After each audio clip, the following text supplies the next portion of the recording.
Hi, I'm Mike Marino, and this is a brand new episode of Live from My Mother's Basement.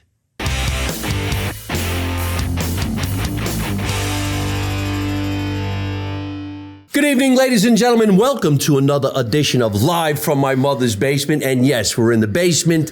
We're in an undisclosed neighborhood called New Jersey, and we're having a lot of fun. Things are cool. I got a crazy, wacky story on how this guest made his way down to the basement. So let's say his name up front, and then we'll see if we both have the same identical story on how he actually ended up coming down here. Ladies and gentlemen, this is Mark Langston. What's up, buddy? Sir. Nice to see you, pal. Thanks for coming down. Absolute pleasure to be here. Real quick, so everybody knows, he came early and I came late, which sucks. I hate when that happens.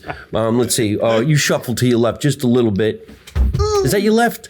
Military. These cameras screw me up a little bit. You know what I mean? Wait. My military. Oh, yeah. So you got to go that way. I got to go this way. Now you're right in the middle. All Boom. Right. There it is. Look at floating heads. How's my hair? And he's got great hair. I just got a haircut. That's why I'm late. I told you this was a 6 o'clock recording session. He came at 5:30 because he thought he was going to get lost. And here he is in the suburbs where there's plenty of parking. And I was getting a haircut. So I'm going to get my haircut, and there's a bunch of girls in there, and they're just talking and talking and talking. I'm like, look, I got Mark Langston at the house. I got to go. And I walked here. I walked. But I made it. And here we are. So let's have some fun.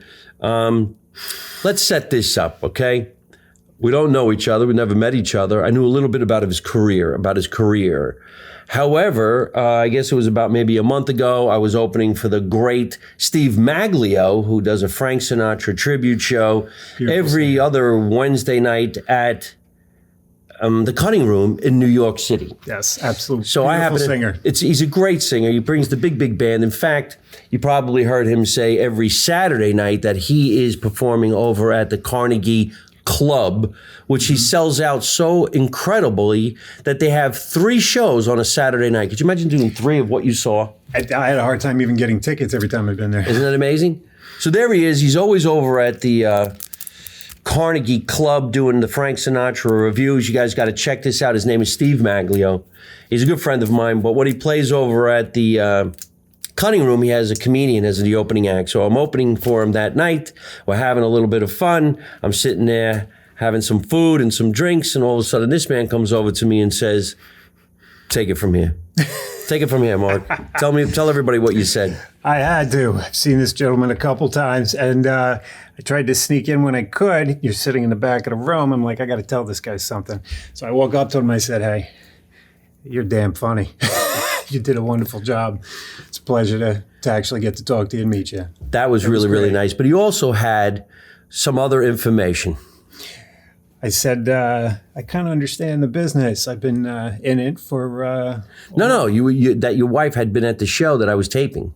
Oh, yes. And my wife's a phenomenal singer, and that made the entertainment connection, but she had another connection to see this gentleman perform his comical role at a high school. And many times my wife said that when my wife laughs, she laughs loud. Good, we need them. Wouldn't be surprised if it stood out. He told me that his wife saw me at the taping of my new comedy special on May 10th, which was at my high school. And it's kind of funny because it's like, what are the chances that you're going to meet somebody that wasn't there, but his wife was? But he did say to me, I kind of recognized what was going on by the sound of your voice. And I'm like, oh, yeah, well, all right, that was really cool. And she's telling me some of your jokes over the next couple of days as she was trying to remember them. And what is it, a week later? Yeah. A week and a half later? I'm at this show at the Cutting Room, and this gentleman's on the stage. It's the second time I've seen him. And I'm hearing the jokes. I'm like, wait a minute. How do I already know the punchline? How do I... And I'm playing it back as I'm listening to you.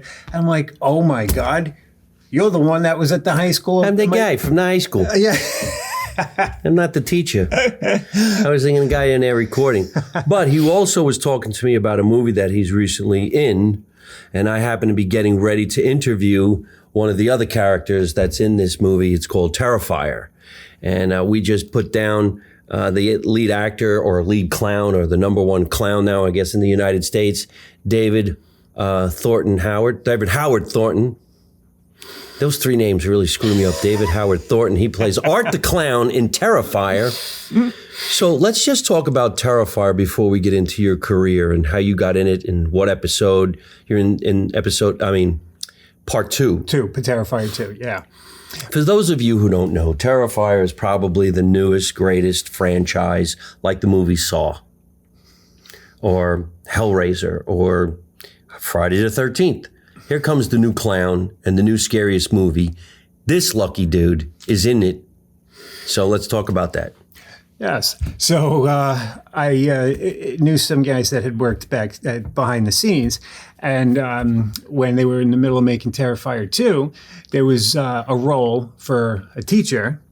And one of the guys knows that I actually teach, but I've been doing TV and film for a long time. And so he recommended me to Damien, the director. And so we did an online audition. And he says, here's the scene. You're in a classroom. You're trying to teach. A kid is distracting other kids. And, say this line, start with that. And, and they feed off of how I present the line and before and after, any action before and after. So I did it. They played it back for Damien, and this is probably the quickest response I've ever gotten, because usually it's days, and I think the longest was like 3 weeks. Hurry up and wait. Yeah. So, and then like at every audition, you do it, you leave, and you pretend you never went. Yeah, because exactly. Rejection you just can't take. If that bothers you, then you're in the wrong business. But right away, I get a phone call. The only first words I hear, Mark, you got the part. Nice. Yes. Nice. So filming started shortly after. And when I got there, I got to meet the cast and crew. And Damien, who's a wonderful guy, it was such a pleasure working with him and the crew and meeting some of the cast. So we're filming the scene in a classroom. And I'm playing the teacher. It starts off where they're filming the kids, and the lead kid is looking at another girl back and forth, and then I'm supposed to jump in and say the line, Jonathan, keep your eyes on your own paper. And there you go. So now this is what I was very touched with. Yes, it's a simple part, 90 seconds, 2 shots in the line, but we're filming, and I do the part. And then Damien steps to the side looking at the playback on the monitor, and he makes different hand gestures, different faces, and I'm studying him. I'm like, and he's looking like, and he puts his hands up and he slowly goes, Mark, that's it. We're done. 1 shot. We're moving on. Let's change angles. And right away, someone in the back, and I was so touched by this, said, try not to hit this bar too much. We're going to get a bad camera angle. said, yeah, Langston's a one-taker. Oh. And that meant a lot to me. That's cool. Because I'm very meticulous. You could say OCD. And I like doing it once, and that's it. He's a one-hit wonder. So, yeah, that meant a lot. And then after the shooting, it was supposed to be an 8-hour shoot. I was done in, I think it was like 2.5 hours, I believe. And so I get to talk to Damien on the way out, make sure he has my information and whatnot. It was such a pleasure working here. And I leaned over to him and said, listen, just so you know, I'm actually a teacher. I wasn't acting. Yeah. So, and he's like, not many people say that. That's wonderful, so man. It was wonderful. And then, unfortunately, COVID had hit and, the release didn't come out until later. This was before COVID, huh? Yeah. Yeah. Well, that's a while ago. Yeah, just months before. And so fast forward, I get the call that they're going to have the showing on Broadway, and cast, crew, and family. And so I got to see everybody again, which was wonderful. And I got to speak, actually, finally, to the clown himself. And we're talking for a while, and had a picture taken with him after like a half hour. Let's see. There he is. Wonderful guy. Wonderful guy. Absolute pleasure to work with. Ladies and gentlemen, we're talking about this new craze trilogy of horror, and it's called Terrifier. Now, I've seen most of it. I've seen the other works of this other particular actor other than my friend right here, and it's really cool. So go check it out, because we're going to move on. We're going to talk about his career, but right now, here's a little picture of the two stars. They had a lot of fun, and that, of course, is from the movie episode. I'm sorry, Terrifier 2. Terrifier 2, Part 2. You got to check it out. It's scary as shit. I'm hoping I get to get chopped up someday. I said that. I said to Damien at the end of the day, I said, listen, if you make any more of these, can I be one of the dead Bonnies with the blood and guts sticking out? I'd always wanted to do that. Yeah, right? Who doesn't want to get fucked up and come back to life? So are you going to be in part 3, 4, or are you? 3 is out, and I've been keeping in touch in the hopes the 4th one goes through, that I'll be able to get connected again and be in the 4th one. Oh, so 3 came out, but 4th is yet to be filmed? Right. Could have sworn they made 4 and it was out. It's just 1, 2, and 3? Yeah. And I just spoke to someone the other day, so yeah, they're still working on it. Hopefully they'll make number 5, and the cast and crew will go on a talk show called Live from My Mother's Basement, and I'll get chopped up by the clown. He didn't like his interview. All right. Let's talk about you. Who the hell are you? I mean, where were you born? I was born in Brooklyn, but... you're a Brooklyn guy? Yeah. I don't hear that. No, you can't. I won't, unless I... You got rid of it? Yeah. No. Oh, okay. Well, here's a reason why. We moved to Staten Island when I was 2, so I grew up on Staten Island. Staten Island? Yeah. All right, so let's say you're a Staten Island guy. They still have an accent. It's worse than Jersey. Especially when the girls have it. It's like a twang you want to get rid of. I'm from Staten Island. No shit, honey. I heard that twang. Sounds like you're talking inside a pot. All right, so Staten Island. Yeah. When did you get into the business? Well, actually, not until I was in my late teens, because growing up, I was the silent, insecure boy. I mean, I was this short little fat guy. You were fat? Oh, yeah. Really? Oh, yeah. Wait, I'll tell you how much. Such a slim, trim dude. Look at it. It's tall as shit. Special effects. You're not on this show. This is a no-budget show. And so as a kid, I was a Catholic schoolboy up until high school. And Catholic school, Staten Island? Yeah. Oh, wow. Oh, yeah. Yeah. That's discipline. An Italian island at that time. Italian island. Because you imagine going to Catholic school. I went to Catholic school 1st and 2nd grade. But Catholic school, coming around your teens, when they had the liberty to kick the shit out of you. Right? I've seen that once. We need to bring back nuns. We really do. Yeah, 2nd grade was the first and last time. If we had nuns teaching classes these days, you think there'd be people questioning their pronouns? What's my pronoun, Sister Nicolina? I felt bad for that kid, too. Yeah, right. I was the one that liked to stay in the corner, hidden. Nobody sees me. Really? Oh, yeah. Yep. It's usually the guys that don't end up in showbiz. Right. Class clowns, people with big, overwhelming personalities. Did anybody ever tell you remind them of... oh, boy. Oh, boy. No, he's the greatest. He was one of the funniest men on television. Art Carney. No. You know who he is? Yes. Art Carney. Oh, my God. The Norton from The Honeymooners, but he was in a lot of movies, too. Right. But you say his name, bam, Honeymooners. Yeah. Yeah. But Art Carney. What I liked about him was he was a lot of times, action without saying the words. And I like that. Oh, yeah. My favorite, and I realized years later that that's where I stole it from, when he would sign something for Ralphie, and he would take forever. He'd start writing, and then he'd go like this, and then still not writing, whatever. Oh yeah. And the audience was cracking up, and then you see Jackie Gleason freaking out all of a sudden, then yelling at him. So he got laughs without lines. I started doing that in a later career just to make kids laugh, but yeah, growing up, I was short, insecure kid, and was afraid to talk to anybody. And as I got older, still in Catholic school up until high school, I got bigger and bigger. So I mean, Really? I was over. You were chubby? I was over 300 pounds. Oh shit! Really? Over 300 pounds In high school? by the time. Yep, and just to the end of it.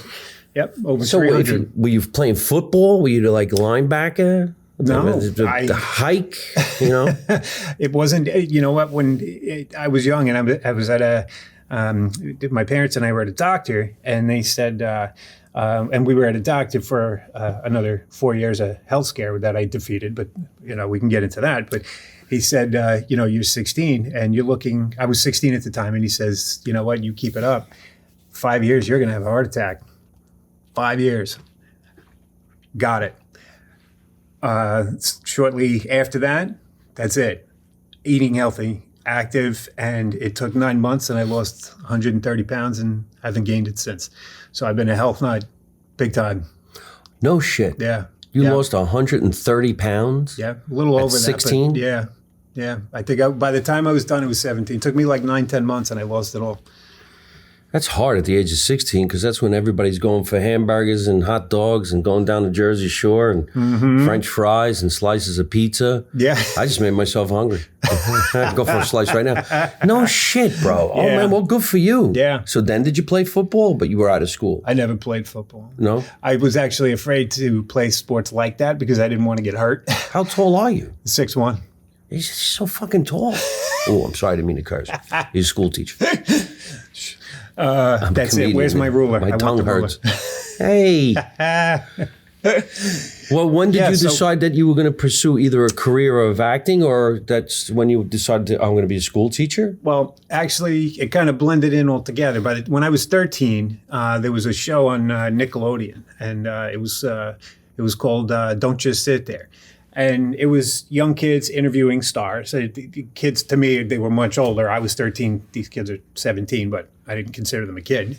They got 4 years on me, and they had this guest star that was going to be doing something to any audience member, any kid who volunteered to mess up their hair and whatnot. But before they started asking around, I'm looking at the whole set. I'm looking at the audience. I'm looking at how it works. I'm looking at the cameras, the crew, the sound. Like, I'm very, very observant. And it's just amazing that what you see for 22 minutes, how long it takes to film it, but look at the teamwork behind it. Right. And so as I'm watching, I'm taking a look at the hosts, and I felt like some kind of weird energy that I'm being pulled onto the stage. And I thought to myself, I looked at my sister, and then I thought, oh my God, this is home. This is where I'm supposed to be. A talk show host? In front of the camera. Oh, okay. Although I'll take talk show host. I have no problem with that. Yeah. All right. Well, hey. So you got sucked in. Yeah. That's called getting bit by the bug, the acting bug. And when they were picking kids, they got a few, kids to volunteer. And I was so close to raising my hand to volunteering, but something held me back. I was so insecure because I'm the big kid. Didn't think, anybody would care. So I held back. But then afterwards, after that filming, I wanted to talk to one of the crew guys, the hosts. And I'm asking him, I said, and I was very timid talking to him. I said, how did you go about this? Like, I'm watching you guys, and this is something I would love to be part of. I mean, I don't know if I can help on the set, but like, what would you recommend that I do? I mean, this is it. This is like a calling. And he gave lines that you usually hear, like, well, it wasn't easy to make it. And, hopefully you can meet the right, I think he said agent. I'm not sure at the time, but you have a chance, and so on and so forth. So it wasn't much help, but that was the open call. That was the call for me to pursue it. The only thing is I didn't do anything of the sort for another 6 years until I got into college and doing plays. There you go. So that's what led you to get into the business, really. It's college. Uh-huh. You started doing some plays in college? Yes. All right. And I did. So what was your major in college? Well, actually, I took acting in theater on the side. But I knew I wanted something as a backup, just in case, because, we know the odds. But I went for, I did go for performing arts and English. And then halfway through, I focused more on English to be a teacher, which is another thing that I always had wanted to do. And that I even knew when I was a teenager. I mean, I was just teaching kids how to swim, but it felt nice to have, knowing that you have like an impact on somebody younger than you. And it's like you're a guide, you're their guide in a sense. Something as simple as swimming or teaching in a school, English. And I did this for over 20 years now in the school system. But I also taught behind the scenes for 4 years. Where do you teach? They're on Staten Island. Oh, still a Staten Island guy. Yeah, junior high school. And, you teach at a junior high. Yeah. You have a ton of notes on this bar, and we're going to need to get to them. Most people who go into show business are doing plays by the age of 12, 13 in grammar school and high school, and then they enroll in college and they take their college credits to become a thespian. All right, but you have a lot of curveballs that you seem to have gone through, and you didn't go through the natural progression of what a theater actor would do. And he goes from 300 and some odd pounds to a strapping, good-looking 6'1" guy, but he still didn't do the whole acting thing. So what is all of this stuff? And grab me all these books, because this looks like a 3-hour interview. You're going to start with the books or your notes? I'll do the notes. So you teach in school. Yes. You still teach school. What do you exactly teach? What grade? I teach English and at 7th and 8th graders. He teaches English, 7th and 8th graders. He told me a little while ago when we were getting behind the camera that he wouldn't be dropping the F-bomb. And I'm doing all I can not to do it. And that's what I do. But you know what? It's my show. I'm going to say what I want to do. You have every right. But I'm going to show the respect of not doing it, because let's suppose I was a teacher. I wouldn't want to curse in front of a bunch of kids. That would be fucked up. Or slip one in. So you don't do it, but teaching English, which I speak really good at. I'm a good at speaking. Sounds better than before. Yeah. So what would you like to jump in? What your notes? Because I see some of these notes are showing some things that you went through that were tragic. And the reason I have all this is because it's all linked to one big film, believe it or not.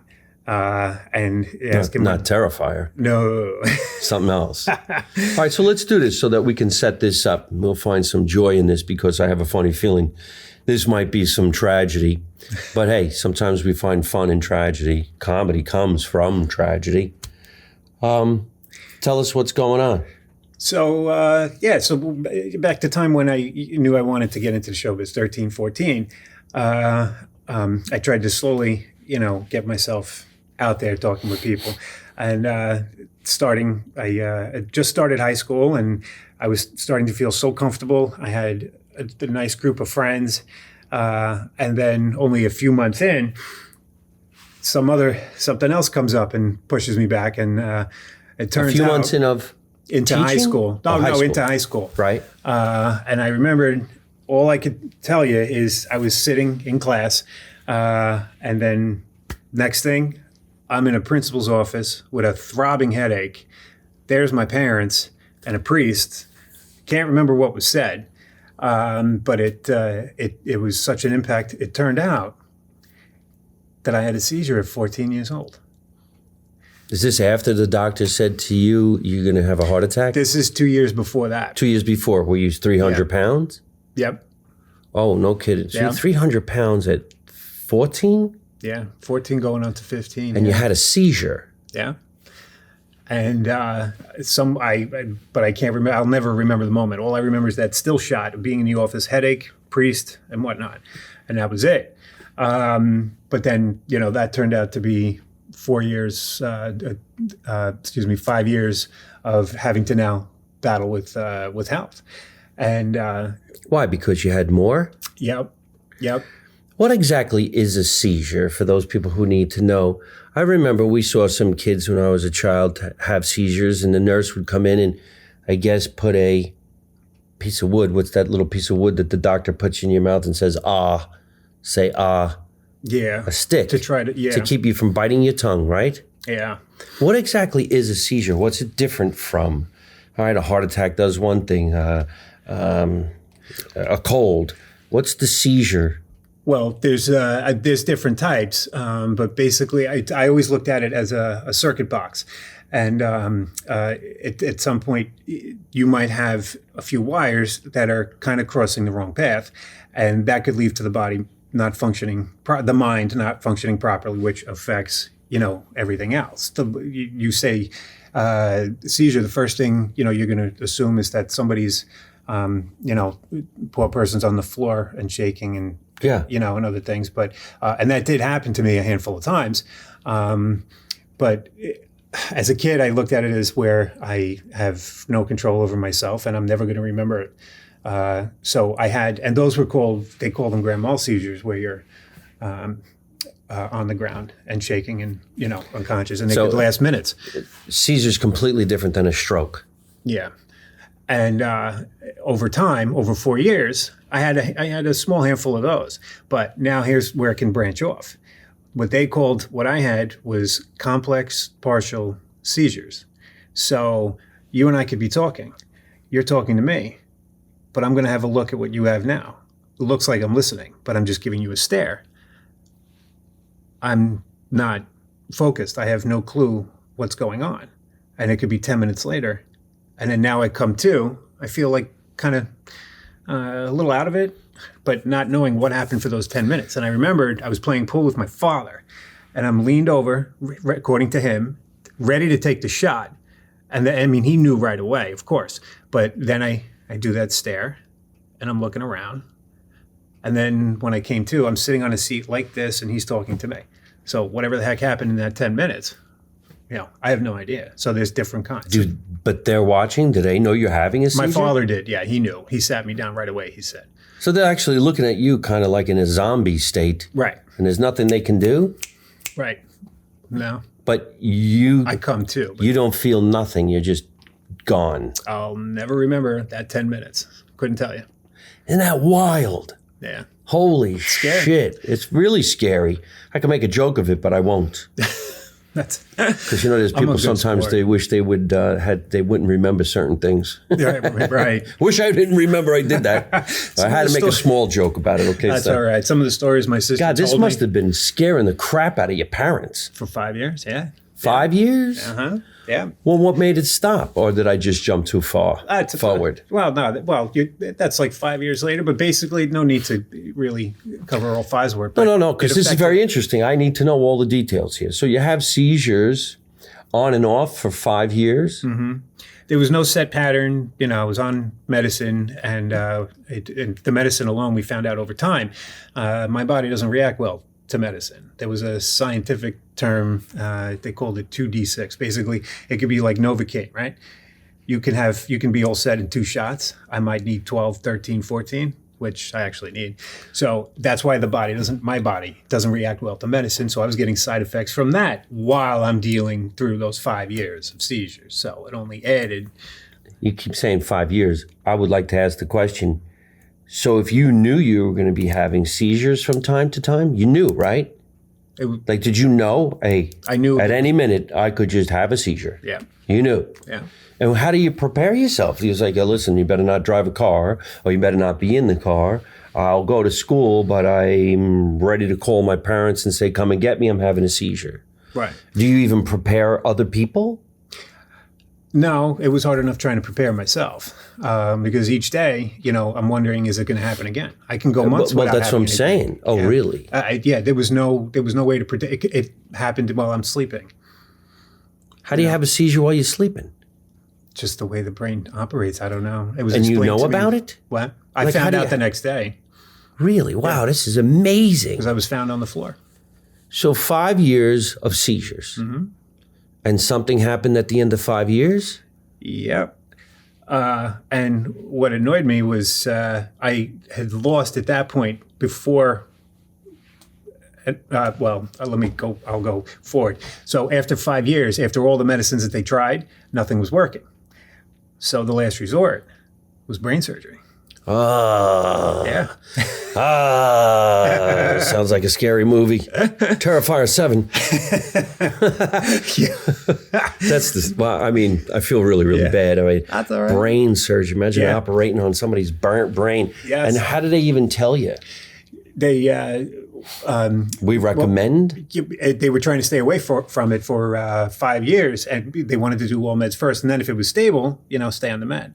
But it wasn't. And so after all MRIs and all these other tests, it was that's what they had to do. So what they did was No, this is at the end of 5 years. Yeah. You had it was surgery. December 20th, 1995. You remember all of this. 1995, 19 years old. You had brain surgery. Yeah. 5 days All right, before wait a minute. Christmas. Hold on a minute, man. I'm squeamish. I really am. But we're going to go through it. I'm going to look, he's patting me on the back. You all right? We'll be right back after this commercial break. All right. So, I mean, I can't even imagine somebody saying to me, hey, listen, I think you have strep throat. I can imagine somebody saying, we're going to give you brain surgery. What did they do? Recommend it? Yeah. They were looking into it in the hopes that it would help. This is over 20 years ago, so I guess technology was a lot different. Yeah. What a risk. And there were different kinds. It could have been one where I'm left conscious, and they at points needed to test me. How can I respond? But that didn't apply to the certain type of surgery I had. What they had to act before when we're in the hospital, I'm laid on a stretcher, of course, and they're prepping everything, and I'm laying down and I'm watching everybody in the operating room.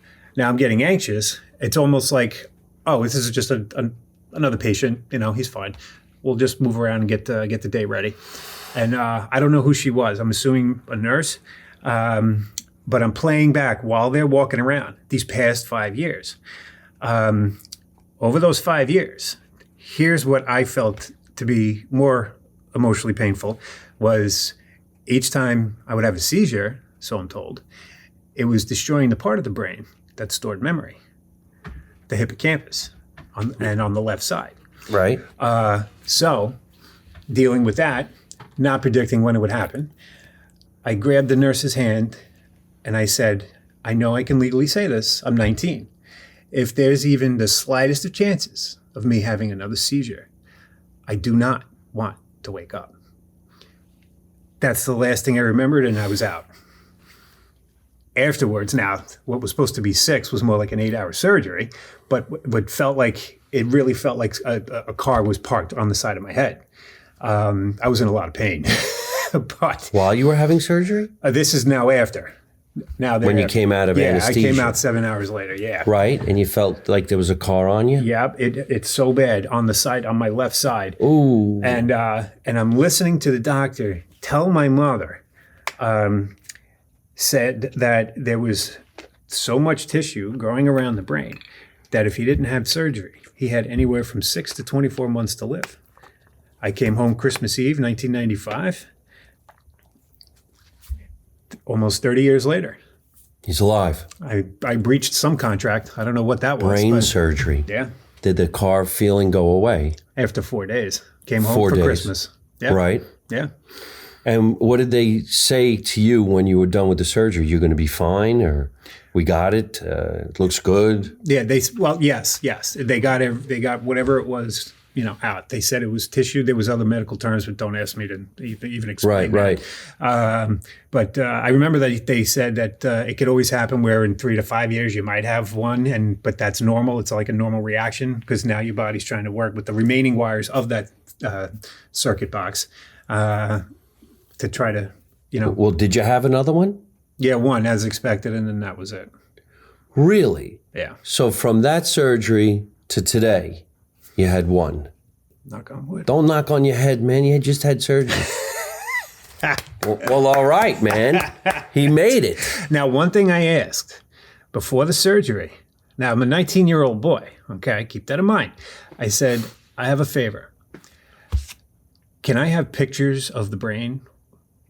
He gave me, at the end, a huge blown-up picture of the brain and a piece they took out. I said, that's perfect because now I have proof that I lost my mind. I was happy. Yeah. You're out of your mind. You're out of your mind.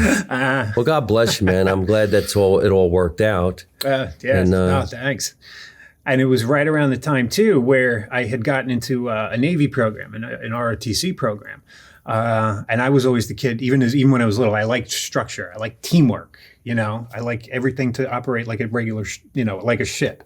But the military experience, the traveling, the different types of, respect. And so I was in a Navy program for 3 years. And knowing that I learned an awful lot. So even this was the other thing I wanted to do was military, but I only wanted to do like 4 years or so. Mm-hmm. I didn't want to do 20 because the acting was still in my head from when I was 13. So that you wanted to do it. Yeah. Yeah. And besides experiencing what I did experience as a naval cadet, I was on another set is what it felt like. Right. So you went from the hospital, Navy, and back into the acting. And in college, when I started college, now that's when I had the surgery, there was a drawback. Having the seizures, what happened was it was destroying the part of the brain that stored memory. So it had gotten so bad as a reaction at the time where it was finals week, right? This is finishing my second year. And I just wrote a 15-page paper, right? The week before.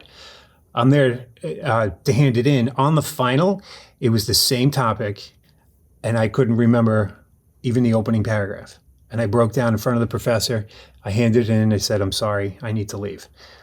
After that, I was academically discharged for the next 2 years. Acting helped from memorizing lines. I was able to build up the ability to memorize, but more importantly, improv. I'm very good with that in front of a camera and on a stage. That's good. Where you give me, and in fact, you mentioned Art Carney. You could show me the script, and this is what it was like in college. I'd read the whole play, loved each part that I had in every play that I did, but I couldn't memorize every single line. But I got the idea. First, I wanted to know about the character and the background and whatnot, and now because I couldn't remember them all, I learned how to improv. And I was close to what was in the script, but the audience would never know. If you're a good improv, they wouldn't have a clue. It just flows right through with the rest of the dialogue. So that was good training for me.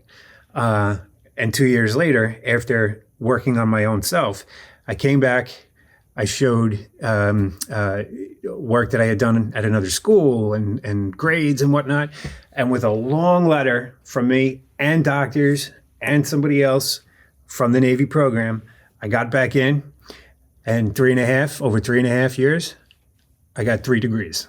I got my BA and 2 masters, English, writing, education, and now sketch comedy. Yeah. There is 3, 4, 5, like 5 books sitting in front of this lens. We're going to get to them right away. Because obviously not only does he does all this stuff, but he wrote some books. I'm assuming he wrote these books. Yes. But you got to let me do this. Because there's 5 of them. I've had people come on my show and they talk about their book. This guy's got books. This is really, really cool. All right, we're going to figure out what these all are, but I have to do this first. I love doing this. There's one. It looks like a children's book. Yes. Uh-oh. This is about dreams, maybe. I don't know. There's pictures on the back of all of them. There's a big one. This one I would think is a coloring book. I hope it is, because I wouldn't mind coloring. That's the coloring book you wrote version a coloring book? Of each of these 2. And the coloring really? Book version for dreams. And here's another one. Mark Langston, illustrations by Toby Mickle. Check this out. How cool is this? All right, folks, let's figure this all out. I got to read this. Dreams are our thoughts transposed into vision. They flow through our minds and our hearts unbidden. Is that right? Unbidden? Unbidden. Unbidden. I failed English. Every day and night, our mind escapes to a world of fantasy, exploration, and self-improvement. Do you ever stop to think about what your dreams might mean? Let your imagination run wild as you explore your dreams. Now, you wrote that, right? Yes. Okay, down at the bottom. Mark Langston is an educator in New York. This is his first published work. Mark is also a film and television actor. Most importantly, he is passionately pursuing his own dreams. Now, I don't want to say anything funny at this point because this is very serious subject matter. But man, my dreams need to be analyzed. Is that a word? Analyzed? Somebody needs to help me. My dreams are screwy. I love coloring books. I haven't seen a coloring book in years. This looks like it's fun to read. Big pages, big pictures. I'm not gonna read all of this, but because it looks like fun. It looks like fun. Like I want to get into this right now. I want to get into this book with a hamburger and some French fries while I'm eating it. But these are my dreams. And I'm dreaming as I'm just looking at pictures. Like this kid's lost. I want to know where he is. This reminds me of the Flintstones and Mr. Kazoo. You remember him? Yes. All right. This is really, really great. Okay, folks, I'm not showing it correctly, but there it is. There's a lot of big pictures in here. I guess if you didn't read the passages like I'm not reading them right now, you look at the pictures and you come up with your own idea. I don't even know if that's the way this is supposed to be. I just want to be this kid right now. He looks like he's having a blast. He don't care about nothing. He has nothing on his mind. All right, Mark, take it away. What is this? So I was, as a kid, I was always into dreams and, the typical kid hoping they'd come true and whatnot. But at some point, I was doing a lot of reading because a friend of mine made me do it.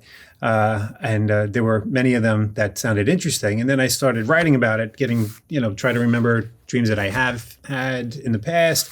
And so I researched a bunch. And so what I did was picked a handful of the different types of dreams. And I wrote it in poem format, 2 pages describing each dream. There are others, but I picked the top ones. And I enjoyed the writing, and what's funny is I'm not even one into writing poems, but this one just flew, and the same with the school book. But I thought it was a good idea, and then the artist, I can't draw. If I did that, it'd be stick figures. Deformed. Yeah, stick figures. I can't do that. So I could do this. Yeah. I don't want to step on your conversation, but this is a coloring book. Yes. I would assume this is the reading portion of the coloring book. Yeah. And this is about dreams. What are dreams? Are you going to tell me? Why do we dream? Why do we have a nightmare? Does anybody even know the answer to these things? Is this in the book? No, it just explains the different types and then an overall message as to what to do with your dreams. The last 2 pages are my favorite. Like I want to cry every time I read it, but I'm not going to do that. What do you do with your dreams? Why do we have a nightmare? Anybody overanalyze it. I overanalyze them. That's the problem. You analyze your dreams? Yeah, yeah. I think doesn't a lot of people do that? I know a handful that too. Yeah. You ever have a wonderful dream and you're like, oh man, I want to go back to bed. Yeah, I've tried and that. Redream it. I've tried that. Then you have, here's a good one. What about these dreams that become like deja vu? And you're like, wait a minute, that happened. It's going to happen? I feel like something happened. Yes. What is that? Yes. Yeah. I've gotten those. I remember when I was little, I would get those. Kind of made me anxious. Is that you? Yes. Ta-da! Thank you very much, ladies and gentlemen. I'll be here a week, Trader Vale. That was the artist's idea. Yeah, it's a great idea. It was cute. It was very cute. These are great looking books. They really are. He did a phenomenal job. Judge a book by its cover and get these because they're really, really cool. Hope, Fear, Jackson's Taxes. This is really, really cool. Taxes are fearful, but yeah. Yeah. This looks really, really great. But I mean, people do wonder, why do we dream? And how come some dreams you don't remember? Some dreams, did you ever have this type of a dream?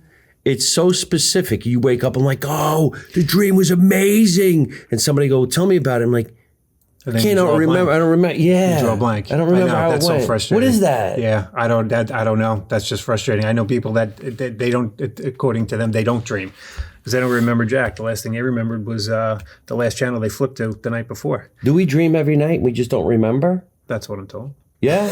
No, really? No, many people do remember them. Yeah, I mean, I can tell you pretty much every morning what I dreamt. Here's another one. This is the coloring book version of this book, correct? Yes. And what this does, I would get the coloring book version. They just look like they're so much fun. They're just so fun. Look at that. These guys at Disneyland, they're talking about health. Isn't that great? What is the age range for somebody to buy these books? Oh, you could read them anywhere from a 3-year-old up until, I would say up until 6th grade. Really? Yeah. That's it? Because I feel like I should be reading these books. What I did was, well, for poetry, though, it doesn't matter the age. As far as the topics is why I would give their age range. But it's a certain format of writing that I even had implemented into my classes over the years. So it's just learning the skill of writing poetry. And I try to get a vocabulary that's a happy medium of age range. Because there's a lot of books where I always felt it was too simple, like how are kids going to help improve and widen their vocabulary? So I tried to find a happy medium with that, with the wording to these poems. They really look fantastic. I mean, look how beautifully that's written. I mean, put out. It looks like the scene in Peanuts. Remember Peanuts?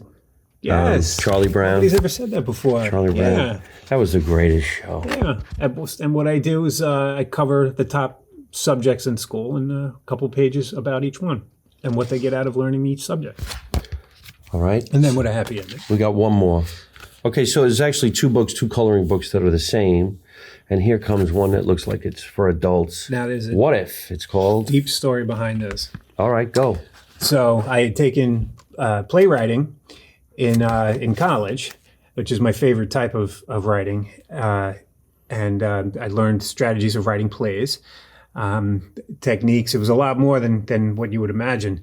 And so through a whole semester, I'm trying to just constantly come up with ideas. I'm trying to make up scenes with something Navy related, health related. I'm trying to base it, like on real life, and it just wasn't working. And then talking about dreams, and this is where the link goes. It was towards the end of a semester, in the middle of the night, this story just starts running through my head. And I got up, I think it was like 2 a.m. I just started writing. I definitely wrote till at least 6 a.m. And then I stayed with it for a couple days because it was less than a week that the paper was due. And I ended up writing 2 acts. And I mean, I got an A. It wasn't perfect, obviously, at the time, but he was, at least impressed because it was based on what we learned. And, he did like the flow of the story. I still didn't like it because I'm very critical. But that's what got me started. Now, in the story, it's only a cast of 3 people. And none of what happens to these characters happened to me yet. In the story, it's a love story. Both people have their own conflicts, inner, outer conflicts. And an older gentleman that comes in, obviously he has issues in his life, like the loss of a loved one and then how it affected him ever since. The girl in it is his daughter, and she's gone through a lot of things and feels kind of like a lost soul. And then another guy comes in, came out of nowhere, and the 3 of them who just got out of an engagement, and now the 3 of them are sharing their lives. Well, with the guy in the story, he was a teacher, he was engaged, the engagement didn't work out, and he went out for a long drive, and then pulled over to some random diner in the middle of nowhere, talks to a girl who's into the arts and into writing, and just kind of like felt trapped with the lifestyle that she's living. And then the older guy is her father, who went through tragedy, had military experience, which affected him later in life. And I won't get too don't give it into away. The story, don't right? give it away. But just those that I mentioned, turns out a few years later, I became a teacher. A few years later, 2 years after that, I was engaged. The engagement didn't work. I did meet somebody else who was also into the arts, and I'll leave that part now open because it's going to get too much into the book. And then something happened to the older guy, who is someone that I knew in the same position, and happened to him. None of this in my life happened until a few years after that book was written, and it's still just thinking about it. So you wrote the book and it started happening. Yes. So the next one, kind of something creepy. about it's got to be lotto related, and walking down red Are you carpet. married with children? Married, yes. Children, no. All right. And you're still teaching? Yes. This is phenomenal, man. And he wants to be an actor. And acting in college, that's what got me out of my shell. There was, I started watching a couple plays at the college, and now I'm more open. My life's new. I don't have to worry about health. I'm thin. I have more self-confidence. And now I want to try to get into what I've wanted to get into since I was 13. Which is the acting. Yep. But you wrote all of this stuff, and I know everybody who's watching right now is going to want to know if they can get it. So why don't we tell everybody where they can pick up this stuff, and they can follow you on social media, and then watch you in the next up-and-coming episodes of Terrifier. Absolutely. Yes. So one is School and Dreams. These and the coloring books for each. These are all on Amazon. Mark Langston, School, Dreams. And Amazon, Mark Langston. And for the play, on Amazon, but a buddy of mine helped me out with part of this story that was military related because he was in the Army. Tim Paladin, my heart goes out to you because this wouldn't be here without your help. This wouldn't have been 100% finished. So looking it up on Amazon, put both names. Put Mark Langston and Tim Paladin, Palonen, and this will come up. Is that the QR code on the back? There you go. All right. Tell everybody where they can find you on social media. So I am on Facebook. That's your book. I have from that. There's one called Dreams, and it matches the one of the pictures that are inside. And the same with School, just putting Dreams by Mark Langston, School by Mark Langston. And the What If, my friend is going to be making something on Facebook as well for that book. But the links to each are going to be on each account anyway.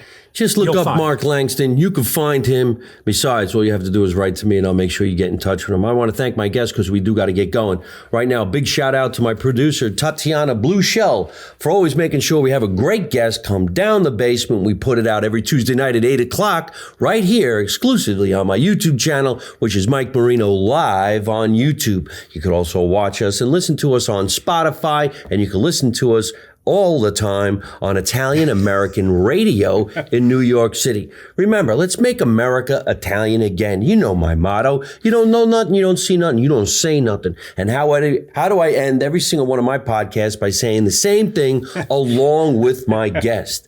Now, he doesn't want to say it because he thinks he shouldn't be cursing on my show. So let's change it. Don't take no poop from nobody.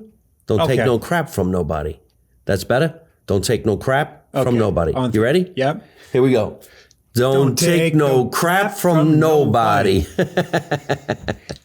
Hey, folks, thanks for watching live from my mother's basement. I hope you enjoyed the show. And if you did, hit the word like and leave me a really cool comment. You can also subscribe to my YouTube channel so you don't miss any of the future episodes, and you can watch some of the funniest videos on the internet. You can also listen to the show on Spotify or your favorite podcast app.